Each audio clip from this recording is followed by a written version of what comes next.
반갑습니다. 김정수라고 합니다. 서울가시는 김정수라고 합니다. 제 책자에 있는 속지 안의 내용을 봐주시면 감사하겠습니다.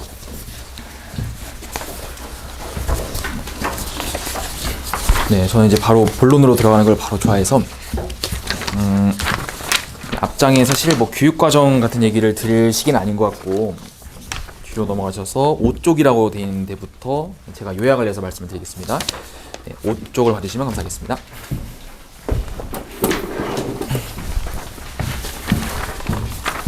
네, 서울고는 최근 들어서 가장 좀 수학이 많이 변한 학교 중에 하나입니다. 가장 많이 변했다고 봐도 무방합니다. 먼저는 난이도 중심을 말씀드릴 건데 첫 번째로는 이제 기존에 사실 첫째를 서울고에 보내셨던 뭐 또는 다른 경로로 서울고를 들으셨던 분들은 좀 이미지가 강한 게 그 프린트, 모의고사, 뭐 변형 그런 얘기를 많이 들으셨을 거예요. 그래서 먼저는 우리가 시기를 뗄 수가 있는 게 23년도까지는 모의고사 문제를 프린트로 나눠주는 학교였습니다. 근데 이제 이 모의고사 프린트라는 게 쉬운 문제도 물론 있지만 대부분이 킬러 문제였어요. 그래서 모의고사 마지막 번호대에 있는 문제를 학생한테 프린트로 주는데 아이들은 사실은 솔직히 말씀드리면 그렇게 역량이 좋지 않은 아이들이 많은데 어떤 방식으로 해서 출제를 했냐면 숫자만 바꿨어요. 그래서 방식이 굉장히 단순했습니다. 이때는 모의고사 프린트를 주는데 이제 마지막 번호대 킬러라고 할게요. 객관식 마지막, 그 다음에 주관식 마지막 번호 때 나오는 모의고사 문제를 학생들한테 프린트로 제공을 한 다음에 사실 학교에서 수업도 안 했어요. 그냥 해설지만 나눠주고 알아서 공부해라 한 다음에 숫자만 바꿔야 되는 것이 이때 문제였습니다. 그래서 객관적인 난이도는 어려워요. 사실은 공부를 안 한 상태로 보면 엄청나게 어렵습니다. 왜냐하면 앞번호 때부터 킬러 문제가 시작되니까. 근데 거꾸로 말하면 부교재를 열심히 달달 외우면 풀렸어요. 그냥. 그러니까 사실은 공부를 그런 방식으로 많이 해왔던 것이 전통적인 서울고다 보시면 되겠습니다. 그래서 이게 한 5년 넘었거든요. 이렇게 된 게. 그래서 계속해서 되었다라고 최근에는 이렇게 보시면 되겠고, 그러다가 24년도에 많이 바뀌었습니다. 24년도에는 모의고사 프린트를 사용을 안 하고 이제 올 EBS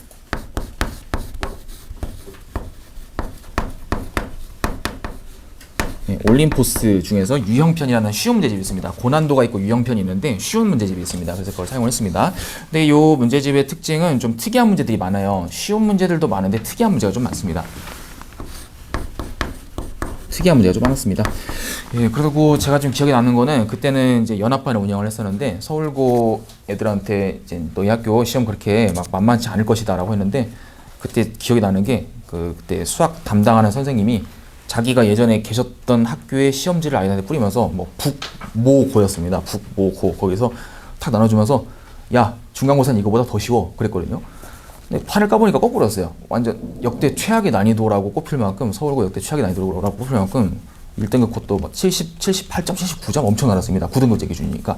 그래서 그런 기억이 나요. 그러니까 24년도에는 뭔가 좀 이상했습니다. 뭘 바꾸려고 자꾸 하는데 아이들한테는 시험 문제가 쉽다 그래놓고 엄청나게 어려운 문제를 주고 부교재에서는 나오지도 않았어요. 부교재 문제에서는 한 5문제, 앞에 쉬운 문제 나오고 그 다음에 다 창작 문제 아니면 다 어려운 문제 듣도 보도 못하지 해가지고 시간을 엄청나게 잡아먹기도 하고 그 다음에 문제 자체가 좀 특이하다라고 해서 서울고가 그때부터 야 서울고가 상문보다 수학이 어려워졌다라는 소문이 돌 때가 이때부터였습니다.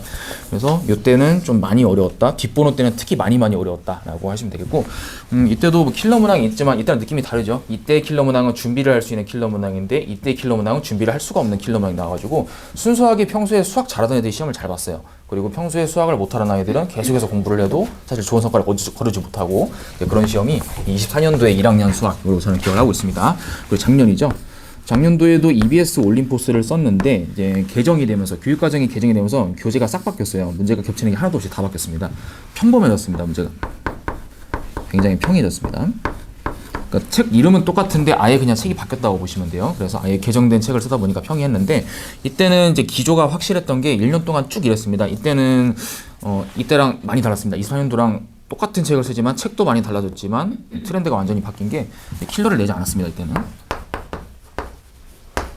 네, 그러니까 사실 최근에 보시면은 변형 굉장히 경향이라고 할 수 있는 게 이걸 어떤 뭐 3년간의 경향이다라고 할 수 있는 게 많이 없습니다. 최근에 많이 변했고요. 작년 거를 좀 유심히 보다 보면은 이제 올해 좀 힌트가 되지 않을까 해가지고 작년 거 위주로 저는 말씀을 드리도록 하겠습니다. 그래서 이때는 킬러 문제를 내지 않고 대신에 변형 스타일에 좀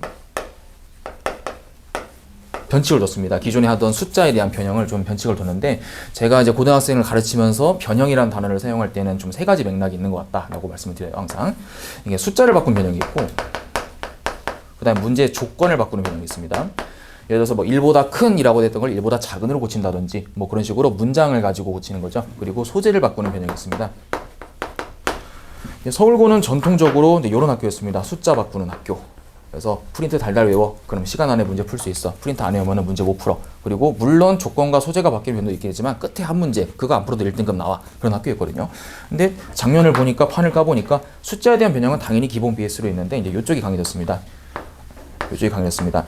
이제 요거는 주로 어떤 학교들에서 많이 사용을 하냐면은 주로 이제 좀 중상위권층이 두텁고 그다음에 극상위권은 좀 얇은 학교들에서 변별할 때 많이 사용하거든요. 대표적인 여고가 여고에서 많이 사용을 해요. 여고에서 사용하는 변별 방식입니다.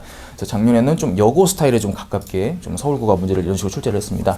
그래서 그거에 대한 예시는 제가 옆에 밑에다가 그 뒤에다가 쭉 적어드리긴 했는데 좀 읽으면 좀 재미가 없어요. 그래서 제가 몇 개만 좀 말씀을 좀 들어보겠습니다. 예를 들어서 뭐 14쪽을 한번 봐주시면은 저희가 뭐 문제를 풀 건 아니고요. 그러니까 딱 어머니들 보시기에 단어가 보기가 좋아가지고 한 문제만 예시를 들어보면은 또 애들이 부교재를 열심히 풀어요. 특히 그 경우의 수 같은 경우에가 좀 애매합니다. 부교재 문제만 풀어가지고는 절대 안 되거든요.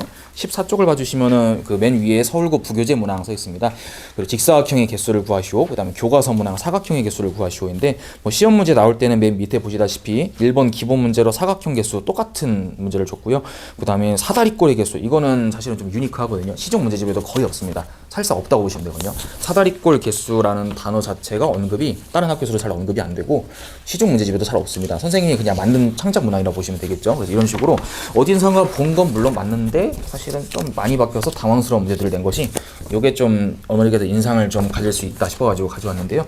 네, 요게 작년 스타일의 문제다라고 보시면 되겠습니다. 그러니까 프린트에서 뭔가 부교재에서 출제가 됐다라고 하는 거는 맞는데 이제 소재를 갖다가 써가지고 이걸 바꿉니다. 그 소재를 갖다가 쓰긴 하는데 바꿉니다. 그러다 보니까 이제 좀 문제점이 있어요. 부교재만 팠을 때 문제점이 생기는 것이 작년 수학이었습니다. 그래서 작년에는 쭉 어떠냐면은 수학 감각 있는 애들이 그냥 계속 잘 봤어요. 수학 감각 있는 애들이 잘 보고 수학을 외워서 하는 애들이 다 못 봤어요. 계속 못 보고 그리고 어머니도 많이 들어보셨겠지만 5등급제로 바뀌면서 1등급, 2등급, 3등급, 4등급 그러니까 이렇게 시험을 낸 계기가 또 이거기도 해요. 요 사이에 애들이 많이 몰려요.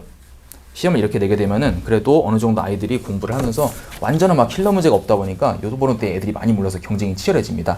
그래서 서울고에서 사실 안정적으로 1등급을 받는다라는 거는 내가 예를 들어서 커트라인에 딱 맞춘다고 생각하시면 굉장히 위험해져요. 한 문제 실수하면 나락으로 갈 수가 있기 때문에 그리고 만회가 좀 힘들기 때문에 이쪽에 애들이 많이 몰려 있어서 그래서 좀 확실한 고득점을 만들어서 1등급을 받아야겠다. 나는 공부를 좀 더 열심히 해서 확실한 1등을 받아야겠다라고 공부를 해야 되는 것이 작년 1년을 지켜봤을 때 그런 서울고 수학 대비의 핵심 주제라고 할 수가 있겠습니다.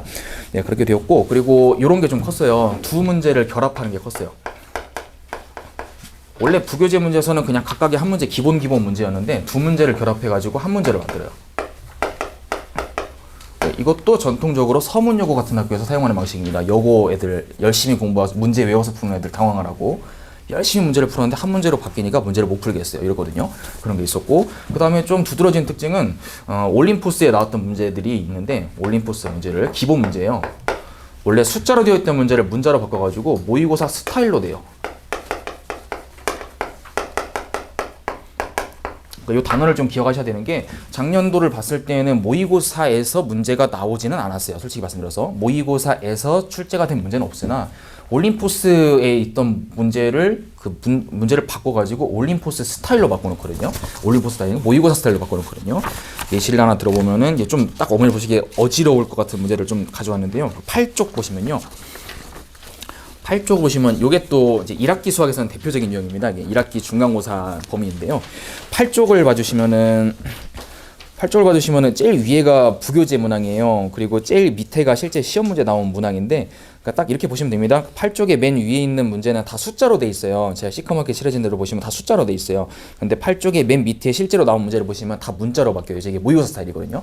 그래서 모의고사의 특정 문제는 아니에요. 이거는 제가 모의고사 문제를 다 찾아봤는데 그건 아니고 올림포스 문제 있는 스타일을 선생님이 직접 가공을 해가지고 모의고사 스타일로 바꿔놓은 거다. 그래서 작년에 서울고 스타일 중에 하나는 모의고사 문제가 나왔어 이게 아니고 기본 문제였는데 모의고사 스타일로 선생님이 직접 다 바꿨어. 이렇게 되는 거거든요. 그래서 지금 적어드린 것들이 작년의 트렌드였다라고 보시면 되겠고, 올해도 왜냐면 작년에 변별이 잘 됐기 때문에 올해도 특별한 이변이 없나는 이렇게 될 거라고 저는 생각을 하고 수업 준비를 할 예정입니다. 네, 그렇게 되었고, 그래서 모의고사 공부를 해야 되는 이유는 모의고사 원본 문제가 나오기 때문이 아니고 그 스타일 자체가 모의고사 스타일이에요. 시험 자체가. 그래서 평소에 올림포스를 당연히 뭐 부교재로 천정을 한다면은 특별한 이변이 없는 걸 할 겁니다. 아마. 그래서 모의고사 연습과 동시에 올림포스 연습을 시켜야 되는데 그 방법에 대해서 이어서 말씀드리도록 하겠습니다. 일단 부교재 말씀 또 이어서 드리겠습니다. 네, 부교재는 이제 올림포스 유형편이라고 말씀드린 부분이 있는데요. 예, 특이한 문제가 거의 없습니다. 평이하고, 사실 솔직히 말씀드리면 시중 다른 문제집을 갖다 놔도 사실은 똑같습니다. 그래서 올림포스 자체에는 특이점은 없지만 풀기는 풀어야 된다. 대신에 단 좋은 방법으로 풀어야 된다. 가공된 문제들을 풀어야 된다라는 말씀을 또 드려요. 당연히 원본 문제는 풀어야 됩니다. 원본 문제는 당연히 이제 부교재가 학교에서 공식적으로 지정이 되면은 수업 시간에 숙제로 다 처음부터 배부가 되고, 그리고 원본 문제는 빠르게 아이들한테 풀게 되지만 그것만 풀어서는 부족하다는 걸 계속 말씀드렸기 때문에 그거에 대한 말씀도 드릴 거고요. 첫 번째로는 아이들이 부교재를 원본 문제를 풀었을 때 문제점이 맨날 풀 줄 아는 것만 풀어요.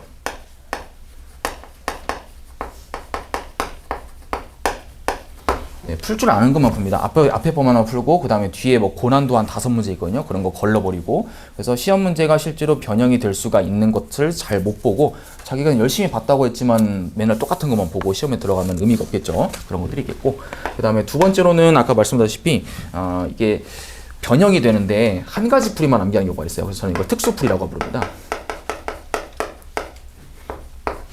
옛날 같았으면 의미가 있어요. 옛날에 이제 2년 전, 3년 전 스타일의 서울고, 그리고 코로나 시기에 서울고였다면은 특수풀이에 대한 것이 굉장히 의미가 있어요. 이 문제는 이렇게 풀면 빨리 풀 수 있어. 꿀팁 해가지고 외워가지고, 선생님 숫자만 바꾸는 문제여가지고 정말 잘 풀렸던데요. 그런 것이 있을 수가 있는데, 최근에는 그런 것이 와장창, 그러니까 아예 요때는 부교재에서 안 나와버리고 요때는 부교재가 다 바뀌어서 나와버리다 보니까 실제로는 특수풀이에 대한 장점이 좀 사라지고, 그거보다는 학생들이 전체적인 수학을 잘해야 되는, 수학 역량을 잘해야 되는 시대가 되었거든요. 그래서 어떤 문제를 외워서 특수한 풀이를 암기하는 것을 좀 지양하고, 그리고 수학 자체, 그리고 변형의 가능성에 대해서 공부를 해야 되는 그런 서울고 시대가 되었다라고 저는 말씀을 드립니다.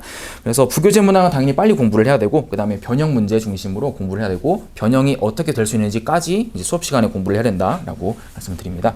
네, 그리고 말씀을 드릴 것은 또 이제 우리가 뭐 해야 되는지 간단하게 정리를 하고 저는 물러나려고 하는데, 일단 당연히 말씀드린 대로 딱 보니까 느낌이 오시죠? 당연히 EBS 문제를 풀어야 되는 게 맞습니다. EBS 특히 올림포스 풀어야 되고, 그거랑 병행해야 될 거는 모의고사 컨텐츠인데요. 사실은 이제 요 두 개의 컨텐츠는 특수한 컨텐츠가 절대 아닙니다. 이거는 어머니께서 막 올림포스 풀어야 돼, 모의고사 풀어야 돼가 아니고, 이거는 사실 예비 고일 시기에 모든 학원가에서 다루는 컨텐츠입니다. 저희 수업 시간에도 다루고 있고 모든 학원에서 다루는 컨텐츠니까 기존에 했던 것을 기반으로 해서 변형 문제 중심 학습을 해야 된다라고 정리를 하면 되겠어요. 그러니까 우리 아이가 새로운 걸 공부를 해야 돼, 그런 건 절대 아닙니다. 우리 아이가 기존에 공부를 했던 거를 베이스로 변형 문제에 좀 더 대비를 해야 돼. 숫자를 암기하고 아이가 막 풀이법을 암기하는 걸 넘어서는 뭔가가 더 필요해 라는 거를 중심을 주시면 좋겠습니다. 그리고 얘가 중심이 되지만 이제 변형의 가능성을 당연히 봐야 되고, 네, 그러다 보니까 이제 저희는 이제 매회마다 이제 실전 테스트를 볼 예정입니다. 네, 실전 테스트는 학교 시험지랑 똑같은 양식으로 구성을 할 것이고 매회 볼 겁니다. 그리고 매회 오답 정리돼야 되고, 매회 수업마다 학교 시험지랑 똑같은 양식에 똑같은 시간을 재고, 그리고 첨삭까지 똑같이 해서 학생들이 그날 공부 마무리할 수 있도록 실전 테스트 해서 아이들한테 연습을 시킬 예정입니다. 네, 그리고 당연히 이제 손으로 직접 푸는 경험 필요합니다. 그래서 저는 이제 수업 후 클리닉이 굉장히 중요하다 생각해요. 수업 후 클리닉이 굉장히 중요합니다. 수업 후 클리닉은 물론 자발적으로 남아서 공부를 하는 학생들 굉장히 환영이고, 저는 그렇게 유도를 아이들을 할 생각이기도 하고요. 수업 후에 바로 직후에 숙제하고 가면은 굉장히 좋습니다. 좀 굉장히 효율도 좋고요. 어머니들도 사실 좋으시죠, 그게. 저도 굉장히 좋다고 생각해서 수업 시간을 좀 앞당겨 잡은 것도 그게 있고요.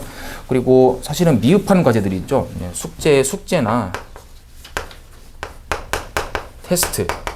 테스트를 하루에 많게는 2개 또는 3개 보는 날도 있습니다. 시험에 가까워지면 많이 보거든요. 그래서 요일별로 구성은 좀 다른데 그 마지막 장 보시면은 월요일, 금요일 계획이 잡혀 있어요. 월요일은 진도 나가는 날, 금요일은 시험 많이 보는 날 이런 식으로 잡아놨거든요. 그래서 그런 부분도 봐주시고 집에 가서 봐주시면 감사하겠습니다. 숙제 테스트가 당일에 저는 완성이 된다고 주장을 해요.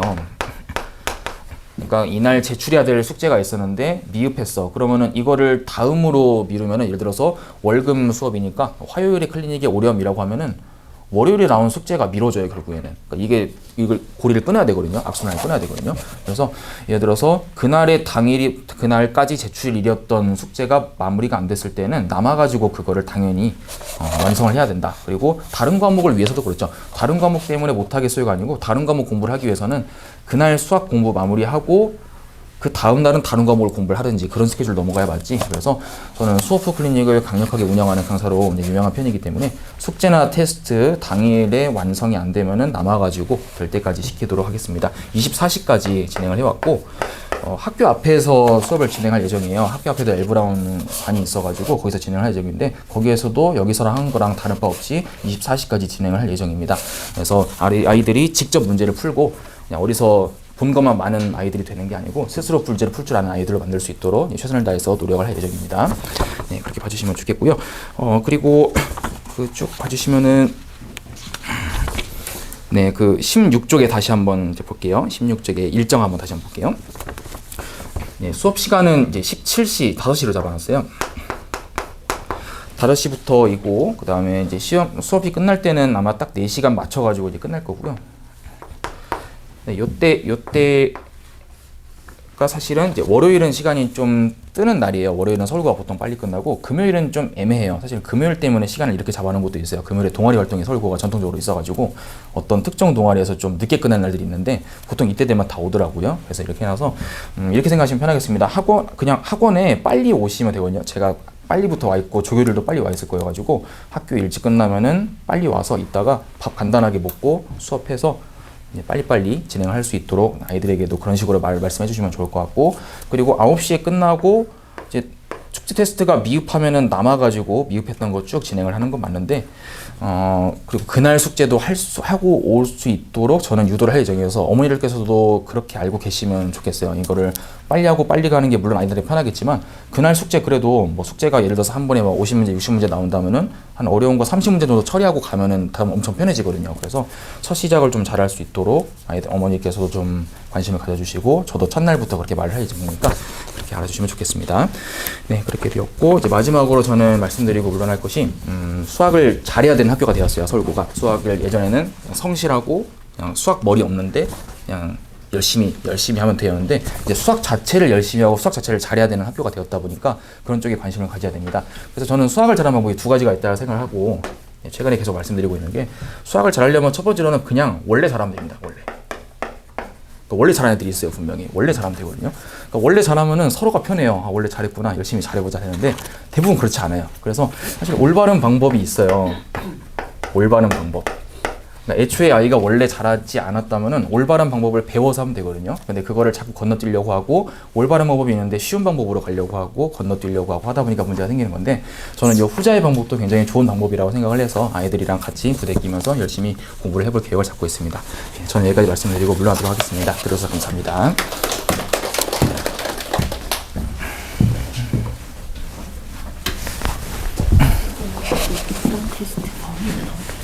중간고사 범위입니다.